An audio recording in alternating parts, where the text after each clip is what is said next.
नमस्कार, हकीकत न्यूज में आपका स्वागत है। मैं हूं आपके साथ दीप्ति। शुरुआत करते हैं खास खबर के साथ। सेमरिया विधायक केपी त्रिपाठी ने प्रेस वार्ता गिनाई सरकार की उपलब्धियां। रीवा जिले के सिमरिया विधानसभा क्षेत्र के बीजेपी विधायक केपी त्रिपाठी ने प्रेस वार्ता कर सरकार की उपलब्धियां गिनाई हैं। उन्होंने कहा कि प्रधानमंत्री नरेंद्र मोदी के नेतृत्व में केंद्र सरकार ने 9 वर्ष पूरे किए हैं, जो हर दृष्टि से बेमिसाल कार्य करते हुए पूर्ण किया है। केंद्र सरकार ने सेवा, सुशासन तथा गरीब कल्याण के अपने संकल्प को पूरा कर देश ही नहीं दुनिया के सामने भी उदाहरण प्रस्तुत किया है। प्रधानमंत्री के नेतृत्व में देश विकास के पथ पर लगातार बढ़ रहा है। देश का हर नागरिक सरकार द्वारा चलाई जा रही विभिन्न योजनाओं से लाभान्वित है। साथ ही साथ उन्होंने कहा कि सरकार ने इन 9 वर्षों में कई बड़े कार्य किए। विधायक केपी त्रिपाठी ने उपलब्धियां गिनाते हुए कहा कि 48 करोड़ लोगों के जनधन खाता खोले गए, 9.5 करोड़ उज्ज्वला योजना के तहत गैस कनेक्शन वितरित किए गए, देश के 3.5 करोड़ घरों में बिजली पहुंचाई गई, 11 करोड़ से अधिक शौचालयों का निर्माण किया गया, 10 करोड़ से अधिक किसानों को पीएम सम्मान निधि दी जा रही है, देश के लगभग 12 करोड़ घरों में नल जल पहुंचाया जा रहा है, 3 करोड़ से अधिक गरीबों को प्रधानमंत्री आवास दिया जा चुका है, 50 करोड़ से अधिक लोगों को आयुष्मान योजना का लाभ मिला है। और विधायक केपी त्रिपाठी ने कहा कि भारत विश्व में 5वीं बड़ी अर्थव्यवस्था बन गया है।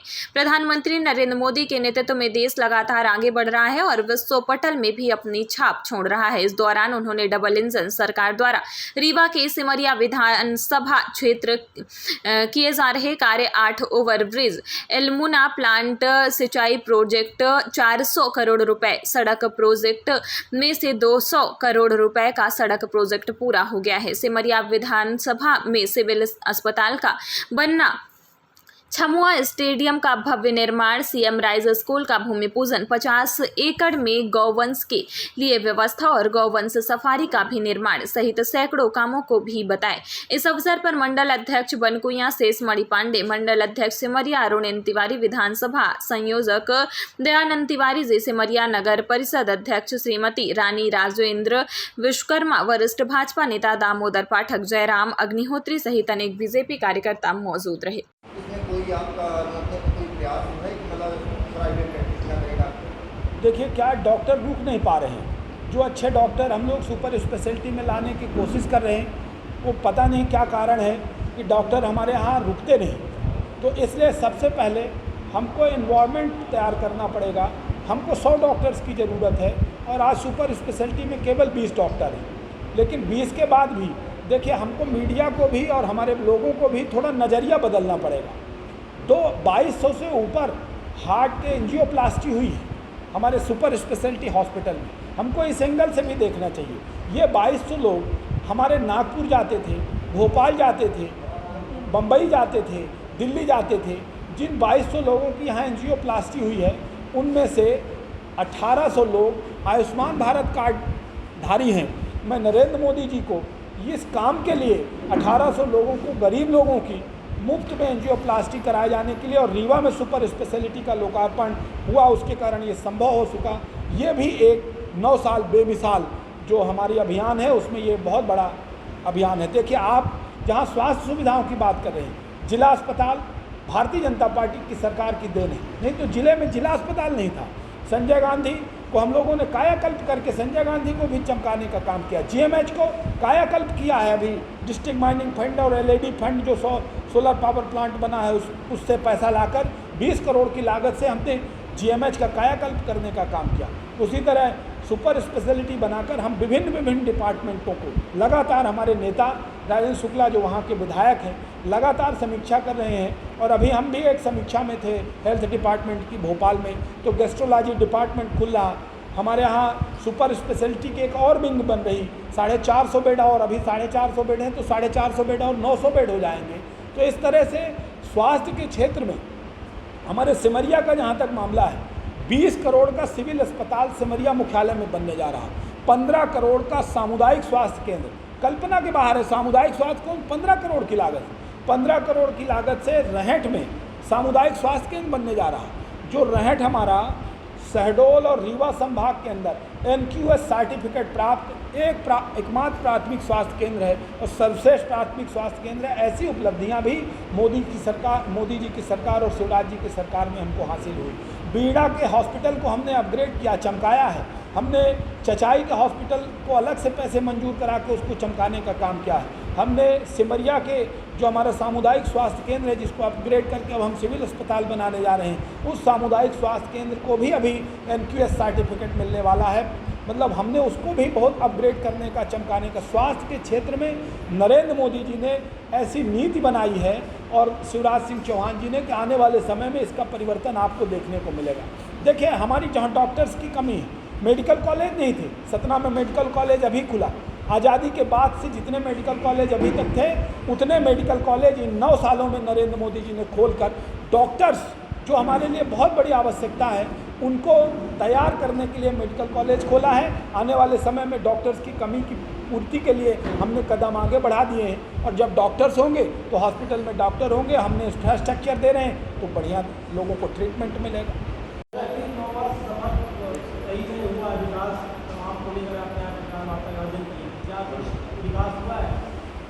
9 साल बेमिसाल रहे हैं विंध्य क्षेत्र के लिए।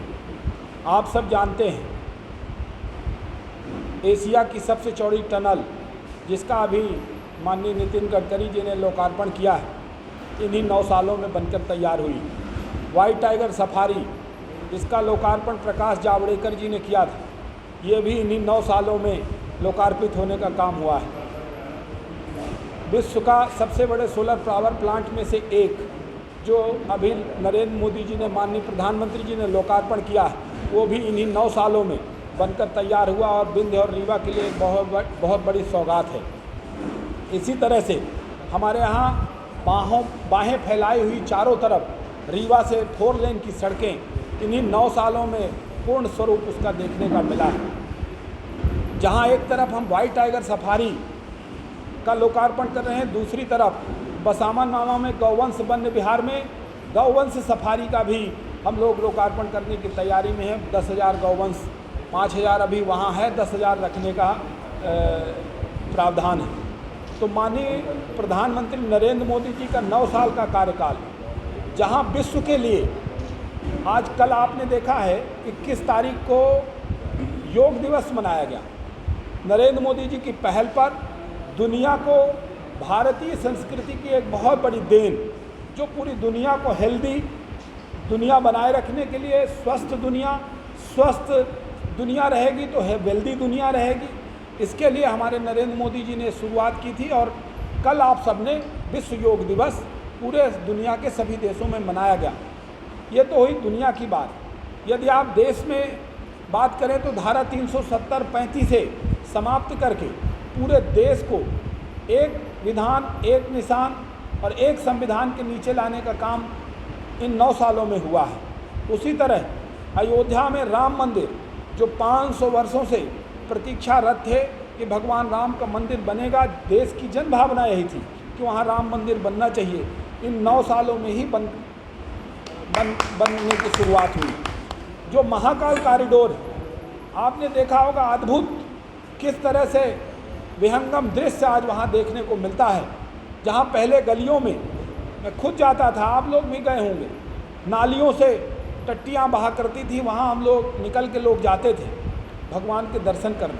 आज कितना साफ़ सुथरा हमारे भगवान भोलेनाथ का कॉरिडोर बनकर तैयार हो गया। और इसी तरह से पूरे देश में अलग अलग चीज़ों में, चाहे आप वो केदारनाथ ले लो, चाहे वो वंदे भारत, आज आप देख रहे हो 65% लोग वंदे भारत ट्रेनों में चढ़ना चाहते हैं, जो पूर्णतः स्वदेशी तकनीक आधारित हमारे विकसित की गई। इसी तरह हमारा जो रक्षा सामग्री है, उनके निर्माण में भारत की हिस्सेदारी बढ़ी है, उनका निर्यात भी हमारे देश के द्वारा बढ़ाया गया है। इस तरह से चाहे वो जिस मामले में हो, नरेंद्र मोदी जी के 9 साल अद्भुत और बेमिसाल रहे हैं।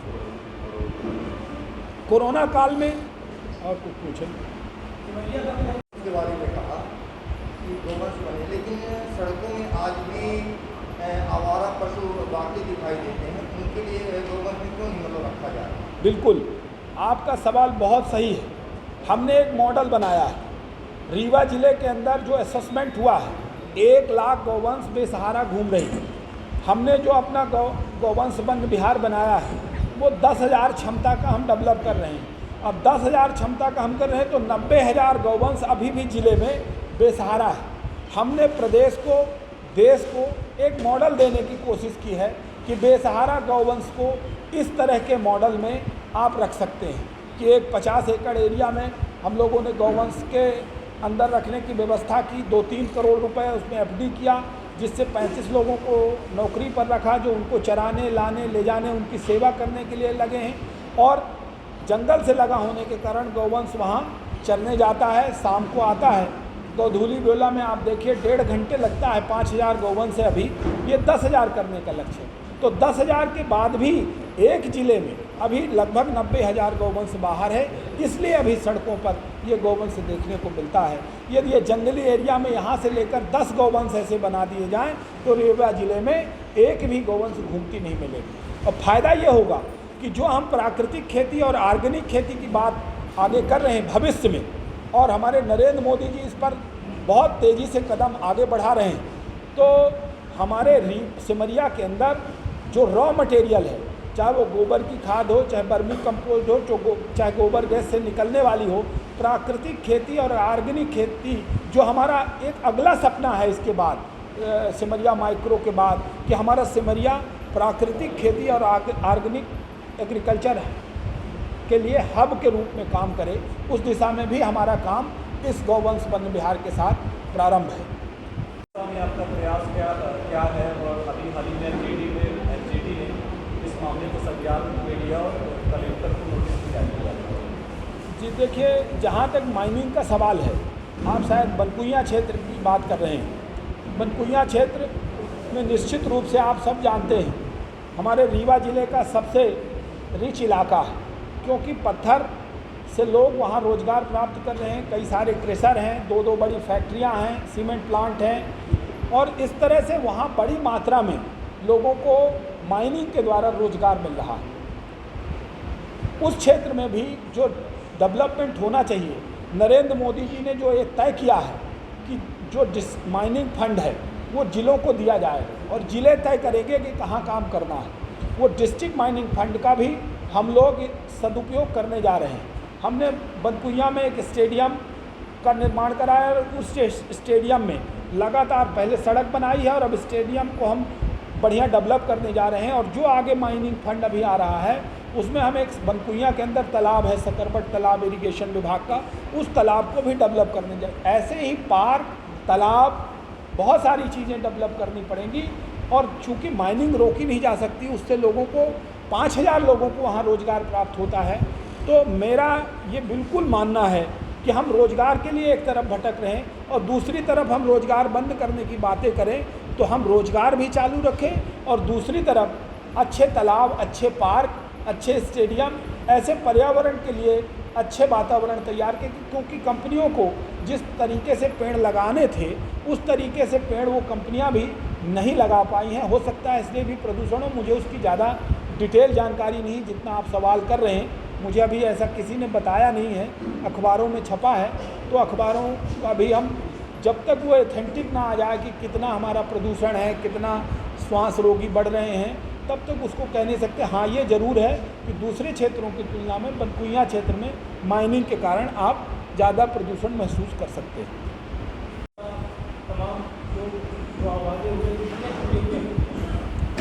जो वायदे हुए थे वो तो सभी पूरे हुए, वायदों से आगे हम निकल गए।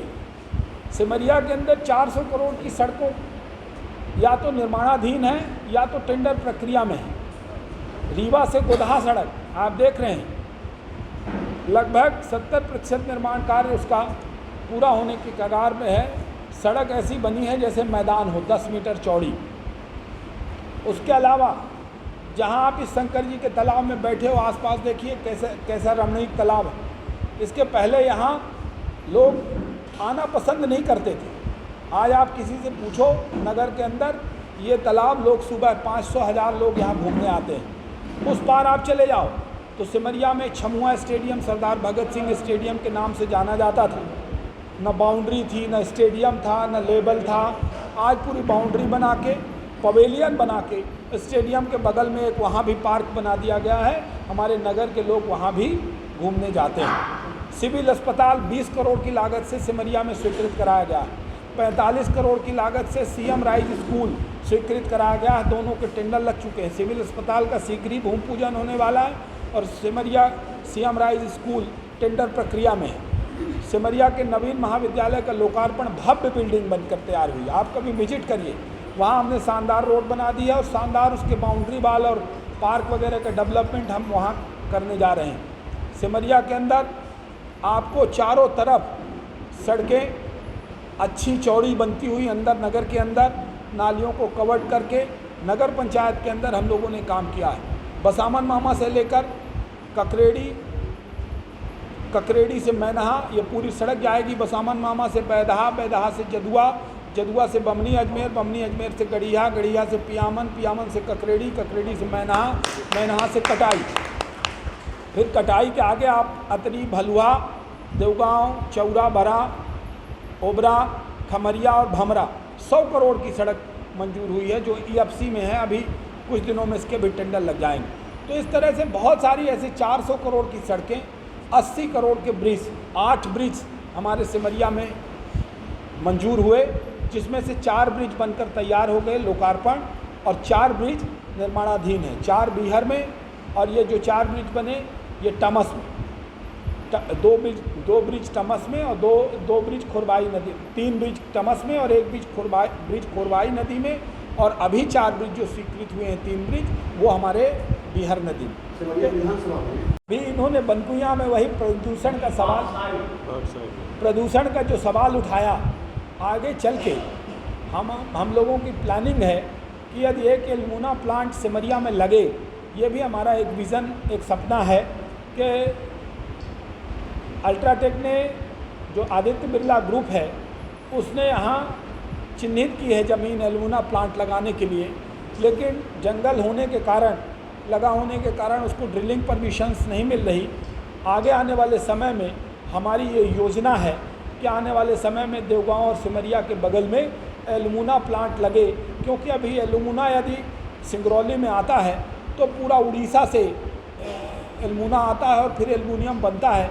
हम चाहते हैं कि हमारे सिमरिया में एल्मुना बने मध्य प्रदेश के अंदर, और फिर जहाँ भी एल्मुना की ज़रूरत हो, हमारे सिमरिया से सप्लाई हो, तो यहाँ भी उसके बाद सिमरिया नगर और सिमरिया क्षेत्र का और अच्छे से डेवलपमेंट हो सकेगा। देखिए, हमारी विशेष तो हमने जैसे सिंचाई प्रोजेक्ट, यहाँ माइक्रो इरिगेशन प्रोजेक्ट मंजूर कराया, जो हमारी चुनावी वायदा था 178 करोड़ रुपए का, और वो टेंडर प्रक्रिया में है। 5 से 7 जुलाई को दूसरी बार टेंडर, 3-4 बार टेंडर हो चुका। पिछले दिनों जेपी को मिला था, जेपी ने एग्रीमेंट नहीं किया 3-4 महीनों तक। अभी वो टेंडर निरस्त करके जेपी को ब्लैक लिस्टेड कर दिया गया और रीटेंडर हुआ है। 5 से 7 जुलाई तक में वो हो जाएगा। उसका भूमि पूजन करके जब उत्तरी क्षेत्र और दक्षिणी पश्चिमी क्षेत्र के खेतों तक पानी पहुंच जाएगा, अपने आप सिमरिया उत्तरी और पश्चिमी दक्षिणी क्षेत्र के इकोनॉमी में अपने आप जो बूम आएगा, वो हमारा एक बहुत बड़ा सपना है, बहुत बड़ा लक्ष्य है, जो आने वाले समय में हम उसकी शुरुआत तो कर देंगे, लेकिन आने वाले 1-2 साल में वो पूरे होंगे।